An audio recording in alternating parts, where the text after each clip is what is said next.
They cut my salary the same damn week. The company broke $3.2 billion in revenue. No call, no meeting, just a robotic email from HR, sandwiched between a webinar invite and a champagne toast reminder. I was sitting at my desk halfway through a lukewarm coffee when the subject line popped up, compensation adjustment notification. No explanation, just a neat little chart showing my pay getting shaved by 15% to align with revised departmental priorities. I blinked at the screen, closed the email, reopened it, like maybe it would change. It didn't. By lunch, the 12th floor at Argonne Tech looked like a damn Vegas nightclub. Champagne glasses everywhere, confetti sticking to heels. A massive banner stretched across the lobby. Argonne Tech, market leader. Record year. Grant, our CEO, was on stage, holding court like a king who just conquered Rome. I stood near the back, half listening, half fuming, a glass of Prosecco sweating in my hand. "You all made this possible," Grant boomed, grinning like a man who thought charisma could pay rent. 12 years ago, we started with nothing. Now look at us. Market dominance, strategic wins, a product pipeline unmatched in the industry. I felt a slow burn rise up my chest. I was the one who built that damn pipeline. When I got here, there was no architecture, just a spaghetti mess of disconnected systems and 4 failed compliance audits in a row. I had spent 18 months fixing that chaos. But now, apparently, I was worth 15% less.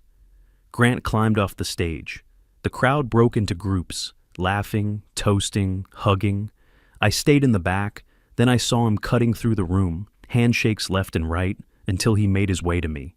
"Mason," he said, clapping a hand on my shoulder like we were old friends. "Hell of a ride, huh?" I stared at him, deadpan. "And the pay cut?" He didn't blink. "Just business," he said. "Everyone's adjusting." "Are they?" I asked. He raised his glass. "To the next chapter." I didn't drink. I just watched as he turned away, all charm and no conscience. That's when I heard Kyle, Grant's golden boy's son, behind me, talking way too loud to impress someone. "Yeah, got the bump today," Kyle said. 7% raise. Not bad, right? Dad said. "I earned it." My jaw tightened. Earned it? That smug little intern turned product lead had been on my team a year ago. I caught him copying code from Stack Overflow without checking dependencies. Now he was getting raises while I was getting quietly demoted. That's when it clicked. They weren't just celebrating the company. They were celebrating my quiet removal, without even telling me. They were toasting my exit, pretending I was still part of the picture, like I wasn't already erased. The hallway smelled like stale champagne and office-grade carpet glue. Confetti crunched under my shoes as I made my way back to my office, or what still passed for one. I stepped around a tipped-over banner stand that read, "Together we scale," and something in me wanted to rip the damn thing in half. But I kept walking. My inbox was still lit up like a Christmas tree. Topic, compensation, adjustment notification. Sender, HR automated delivery. Same email, same burn. I hovered over it for a second, then clicked it open again, as if rereading it might soften the blow, or maybe reveal a second version where someone apologized or at least explained it. But no, just more corporate sugarcoating about cost efficiency realignment and temporary realignment to maintain operational agility. A 15% haircut dressed up like a strategy. Out my glass wall, I spotted a group down near the product pod, Laughter.Toasting.Emma, the new intern I'd brought in myself, standing with 2 senior VPs, laughing like she belonged. I remember when she started, nervous, awkward, drowning in imposter syndrome. I'd pulled her into a couple projects early just to get her feet wet. She had potential, real spark, good instincts, even if she didn't fully know it yet. I walked her through the architecture, taught her how the old node routing worked. She'd sit in my office for hours asking questions. Good ones. Now she was sipping Prosecco with the same execs who used to forward me midnight panics asking what comes next. Back then, 3 years ago, this place was hemorrhaging clients, buried in compliance violations, and running a back-end system that looked like it was built by interns on Red Bull. I'd been brought in on a 6-month rescue contract. No desk, no team, just a whiteboard and a deadline. And I stayed. I stayed because I believed I could fix it. And I did. The rerouting logic, that was me. The dynamic pipeline rebuild that cut latency by 60%. Me. The framework we use to onboard half our Fortune 500 clients. Mine. Not in theory, not in brainstorming. In code, in structure, in blood. I pulled up the internal SharePoint and found the quarterly deck, the one Grant had shown at the celebration. He'd titled it Argon Tech Ascends, Q4 Dominance. Of course he had. I clicked the download and opened it. Page 5, Backend Evolution. Page 6, Multi-Client Scaling. Page 7, Projected Growth. I scrolled faster. Nowhere, not a slide, not a footnote, not even a single comment bubble, did my name appear. The diagrams I drew, the frameworks I documented, even the core throughput model I personally architected, all credited to Product Strategy Team. Product Strategy Team, not even led by, not even in collaboration with. Just floating there, like it built itself. I closed the file slowly, not from shock, from confirmation. They weren't pushing me out, they were erasing me cleanly. No noise, no headlines, no confrontations, just a quiet whiteout of everything I'd built, like someone repainting a wall and pretending the cracks were never there to begin with. I turned back toward my office, but the glass made it hard to ignore the scene outside. Emma now in the middle of the circle, talking animatedly. Kyle had joined them. He handed her a fresh flute of champagne. They both laughed at something I couldn't hear. I watched for a long time, not angry, not jealous, just done. Let them toast to a system they didn't understand. Let them take credit for a pipeline they couldn't fix if it broke. Let them smile at Emma like she was the answer, young, shiny, and cheap. They thought I was fading out quietly. They hadn't realized yet. I wasn't disappearing. I was pulling away, on purpose. The meeting invite hit my inbox at 6:43 a.m. No subject line, just one line of text in the body. Strategic role transition discussion. 8:45 a.m. HR conf room C2. No context, no agenda. Just a calendar block dressed like a coffin. I stood in front of the mirror that morning, staring at my reflection for too long. I put on the same navy blazer I wore 2 weeks earlier, the day I presented our Q2 margins and showed 36% growth from a quarter we thought would flatline. The slide had my name in the footer back then. I remembered how Grant shook my hand in front of the whole board. Mason delivered the impossible, he said. Now I was heading into a meeting with no subject line and 2 HR reps I barely recognized. I got to the office early, sat in my car for a minute too long in the underground garage. I wasn't nervous, not exactly, just rehearsing. I'd given meetings like this before, years ago. I knew the rhythm, the "we value your contributions" dance, the "you're an asset just not here" shuffle. I knew every step. I walked into HR at 8:44 on the dot. The 2 women waiting for me smiled like hospice nurses. Same practiced warmth, same soft eyes. "Mason," one said, "thanks for being on time." I nodded, took the seat across from them. The room was too white, too quiet. They both had folders open, but no laptops. Just paper. "We wanted to talk to you about a potential opportunity," the other one began, as if I had won something. "You've got strengths in mentorship," the first one added. "Really strong coaching evaluations. Emma even mentioned you in her onboarding debrief." I didn't say anything. "We think a shift to a support role fits." "Not a demotion," the other said quickly, as if the word might bite her. "Just repositioning. It's a move towards stability, less strategic risk." I let the silence sit. Not long, just enough to watch them glance at each other. "Who suggested this?" I asked. "It came from a leadership consensus," one said carefully. "Leadership consensus, the same leadership that once called me a cornerstone, the same group that forwarded me their 2 a.m. panic notes when systems collapsed, the same people who now couldn't even look me in the eye." I nodded once. No protest, no anger. I'd heard that phrase come out of my own mouth before. Back when I was the one moving pawns, they offered to show me a rough roadmap of what the support role would entail. I declined. On the way out, I took the long hallway that passed the boardroom. I hadn't been in there in weeks. The glass was slightly frosted, but I could still make out the silhouette at the head of the table. Emma, sitting in the chair I used to call mine. Not literally, I never owned anything here, but symbolically, the one at the front, the one facing the projection wall, the one where you pointed to the future and said, "This is what comes next." She was nodding along to something. Someone laughed. She smiled. She looked like she belonged. I stood there for maybe 5 seconds, maybe less, long enough to watch the torch being passed without ceremony. No farewell, no thanks. Just a younger model with fresh teeth and a cheaper salary.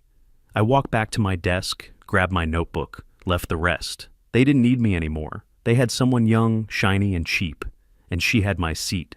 That afternoon, I went home. Not fired, not laid off. Just repositioned. No calls, no pings, no, "Hey, are you okay?" from anyone I used to mentor or eat lunch with or guide through systems they didn't understand until I broke it down for them in plain English. Just silence. I sat at my kitchen table, the same spot I used to pull 14-hour remote shifts when we were in crisis mode. Same coffee ring from that one bad March. Same view out the window of the empty alley. I opened my laptop. The old one, not the company-issued brick they could wipe on a whim. This was mine. Private, personal, offline, if I needed it to be. I typed in a folder path I hadn't touched in almost 2 years. Streamline, contractuals, legal, licensing agreement, and final.pdf. The scroll bar dragged as I skimmed through the boilerplate. Then I hit Clause 9.2. License expires 24 months from effective date unless renewed within 30 calendar days of expiration. I blinked, did the math. Checked the metadata on the original file. Signed, August 17th, 2023. Today was July the 27th, 2025. 21 days left. No renewal filed. No extension. No legal rollover. Nothing. I opened my email, searched my inbox for anything related to Streamline renewal. One message popped up. 7 weeks ago. From Grant. Need your signature eventually. Just a formality. No rush. No follow-up. No reminder. Just that single brush-off, like I was the guy who dropped off packages instead of the guy who built the engine inside the car. I dug deeper. Work email, personal email, even Slack DMs from Grant and Legal. Nothing. I checked the admin console. Access, still active. My credentials, my full-stack privileges. They hadn't shut anything down because they didn't think they had to. Because in their heads, I was still the guy who would show up no matter how many times they ignored me. That's when it hit me. They thought I'd always be there, always available, always loyal. They forgot something. They didn't own Streamline. They licensed it from me. The entire routing system that powered over 80% of Argon Tech's backend, from data migration to real-time processing to client-side optimization, was mine, developed on my time, under my contract, signed, sealed, protected. They had 21 days. After that, the system didn't just stop, it reverted, and I still had full control. I wasn't locked out. I had the keys. And the door, it was wide open. I didn't burn it all down. No drama, no fireworks, no anonymous email leaks or mass deletion scripts. I'm not some vengeful hacker in a hoodie. I'm a builder. And builders take things apart the same way they put them together, precisely. I waited 3 more days after finding Clause 9.2, then I logged into the nightly sync routines, the ones no one ever looks at because they've been stable for years. Buried in job chains, triggered by cron at 2:03 a.m. server time. Invisible unless you knew where to look. And I did. I didn't touch production. Not yet. Instead, I planted a few subtle lines of code into the East Coast cluster's pre-processing logic. Nothing fancy. Just enough to delay a few critical queues by 3 seconds. Then 5, then 8. It didn't throw errors, that was the point. Just enough slowdown to annoy. Like a pebble in your shoe, something you can't explain. But it ruins your stride. Next, I made a change to the analytics engine that parsed real-time client telemetry. Shifted 2 variables. Didn't break anything, just skewed a couple graphs, just enough to cause confusion at the user level, just enough to start a Slack thread. By the end of that week, Argon's revenue dashboards were sluggish, graphs loading half-populated, one or two API calls timing out every 30 minutes. Ops blamed a memory leak, QA rear-end tests, and found nothing. And I just sat at home, sipping coffee, watching it all from my personal diagnostic panel, the one they didn't even know existed. I'd built it during my first year, back when I needed a faster way to test modules without waiting for management approval. Tuesday morning, a ping came in. Noah from Systems. Weird latency on East Coast cluster. Feels intentional? I didn't respond. He followed up 5 minutes later. Do you know if Mason's still around? This feels like something he'd catch. The irony made me smile. I wasn't their coworker anymore, but they were still looking for my fingerprints. What they didn't know was, every bug they were chasing, that was my fingerprint.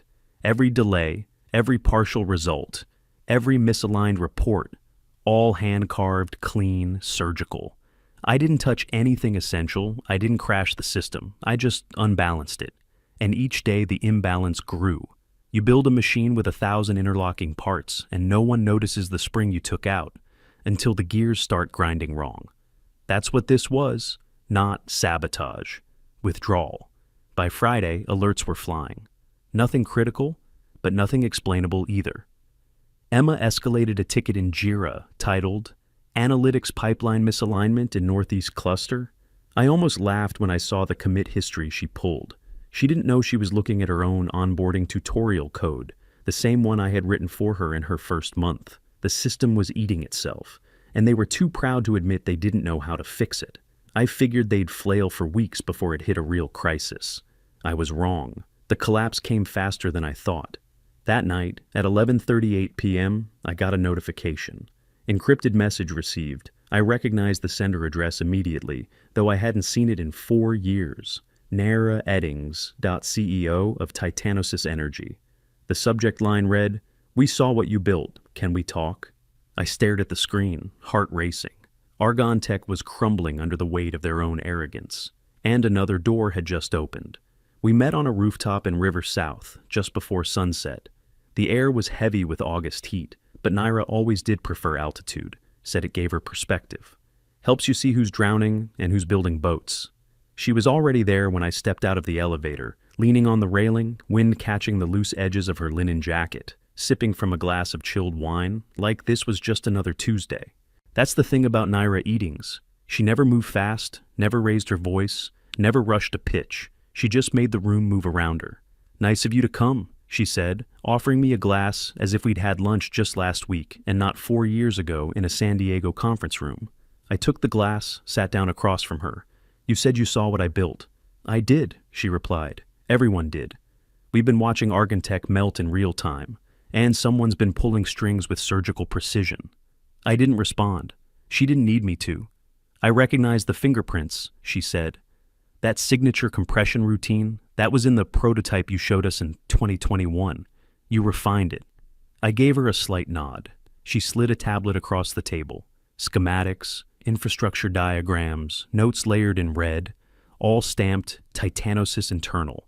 What you built for Argon, Streamline, we need that, or something better. What we have now is duct tape and crossed fingers, and I'm done gambling on CTOs who talk about innovation, but outsource every real decision. I studied the schematics. It was worse than I imagined. Fragmented servers, siloed data lakes, batch processes still running on triggers that hadn't been updated in 2 years. It'll take more than a patch job, I said.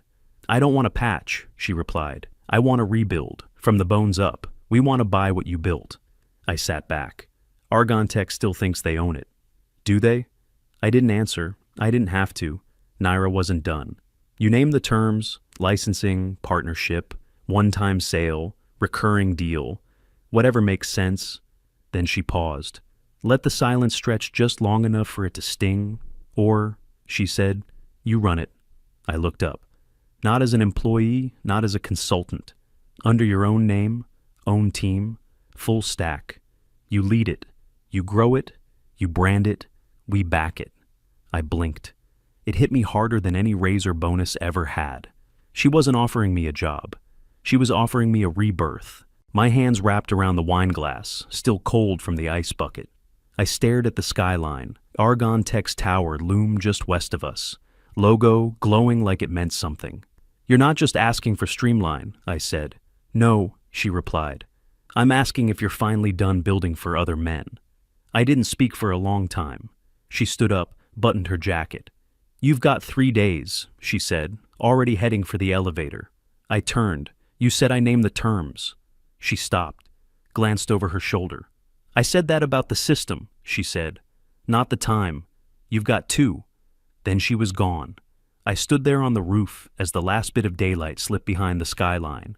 2 days, and everything was about to change. The next morning, I was in the Argon Tech parking garage by 6:55. I sat in my car for 13 minutes, watching the sun creep over the edge of the structure like it was nervous to come up. I wasn't anxious, I wasn't rushing. I was finishing my coffee and waiting for 7:08, the exact minute the backdoor badge sync reset for internal contractors. I'd written that job rule myself 2 years ago, when we migrated off the old security platform. At 7:08 on the dot, I slid my badge across the lobby scanner. Green still worked. Nobody stopped me. The front desk girl didn't even look up from her phone. I walked past my old office without glancing inside, took the side stairwell, descended 2 flights to sub-level B2, a floor that didn't show up on the public fire map. The air changed the moment I stepped out. Colder, thicker, like the concrete held its breath. At the end of the hallway was a keypad and a retinal scanner. 6 people had access to the vault inside. Only one knew everything about what it held. Me. I stepped in. It wasn't flashy, just rows of servers behind glass, a control station in the center, and the black box, a high-security RAID array, and physical backup shell I'd built from scratch. The kill switch, the restore point, the core. This was where I'd stashed the only full blueprint of Streamline. Architecture, version history, rollback logs, the entire source. I keyed in my code. The drive spun up. Screen blinked to life. I uploaded the blueprint. Signed the closure doc. A formal shutdown of Argon Tech's usage rights pending expiration under Clause 9.2, final copy, time-stamped. Then I created a README. It wasn't long, just a text file with 1 paragraph. This wasn't sabotage, you broke the contract, and worse, the trust. If you want it back, start with line 338 in root cluster 3, everything else will follow, or won't. I encrypted the folder, set the lockout, wiped the keypad history clean. As I stepped out, I saw Marcy from facilities walking toward the supply room. She paused when she saw me, eyebrows lifting. "You still here?" she asked. Not for long," I said. She gave a faint smile. "You made this place work. Everyone knows it." That landed harder than I expected. I nodded, then moved on. In the elevator, I punched in the lobby. Doors started to close, then a hand caught the edge. Emma stepped in. She looked surprised to see me, tired maybe, or just unsure how to act. I didn't speak first. "Are the rumors true?" she asked after a second. "Did we lose you?" I looked her in the eye. No edge, no anger. You never had me. The elevator dinged. I stepped out. At 8:07 a.m., the first outage hit. By 9:15, Argon Tech's entire East Coast data stream was down, and they had no idea how to fix it. I sat alone in a corner booth at Frankie's Diner, halfway through a lukewarm coffee I didn't even remember ordering. The blinds were tilted just enough to let the sun in across the chrome trim of the table, and I had my laptop open, the screen dimmed low. My private dashboard blinked softly, red node by red node. It started slow. Cluster E4 dropped signal, then the metrics engine began throwing loop errors. By 8:42 a.m., the West Virginia instance lost failover. I didn't even touch my keyboard, just watched. At 8:54, I logged into the monitoring panel I hadn't used in months, the one Argon's legal team didn't know existed. I'd built it as a side utility to test rollback scenarios, but it had turned into something more, a heartbeat monitor, really. Today it looked like a flat line dipped in chaos. Slack started to implode around 9, an old shared channel. Infranoise, lit up on the right side of the screen. Noah posted first. Anyone seeing 503s hitting client portals can isolate. 3 seconds later, dashboard loads are freezing. It's not regional anymore. Then Kyle, of all people, chimed in. Can we revert Streamline to a previous commit? Someone checked the latest config. That made me laugh. He never learned that Streamline wasn't a GitHub repo. You could just roll back like a bad design mock. At 9:17, the East Coast cluster went fully dark. 9 states, 14 enterprise clients, 1 critical government contract. Gone. I refreshed the page. More red, more silence. My phone buzzed. Noah again, this time direct. Grant's asking questions. Is it too late to reverse this? I didn't reply. Let them feel the weight of what they discarded. Inside Argon Tech, I imagined the boardroom in chaos. Grant yelling, without raising his voice. Because that's how he did damage control.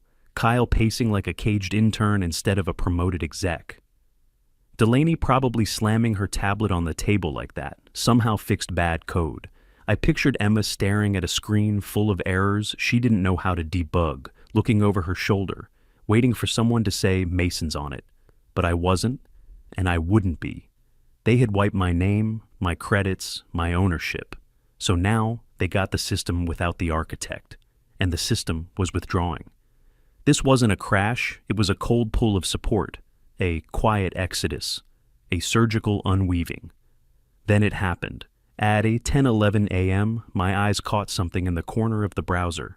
Tech Summit 25 was trending. I clicked.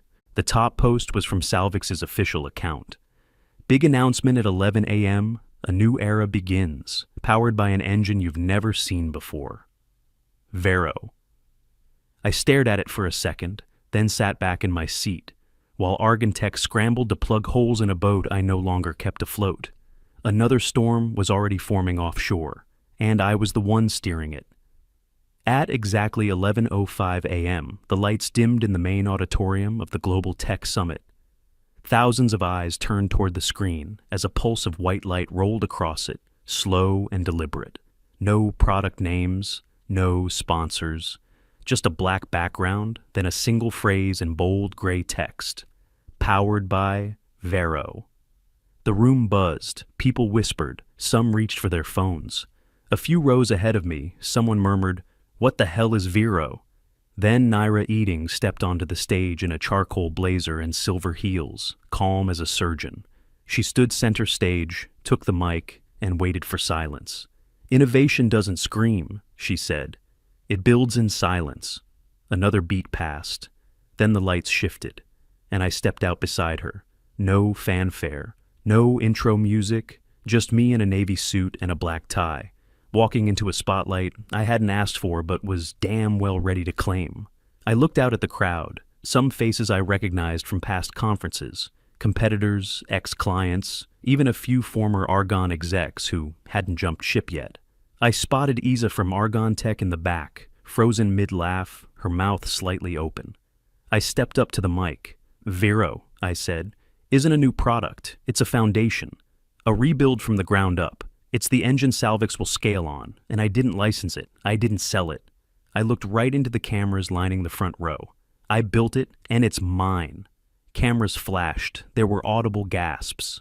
One guy actually said, "Oh my God," out loud. I kept going. 3 years ago, I designed a system called Streamline.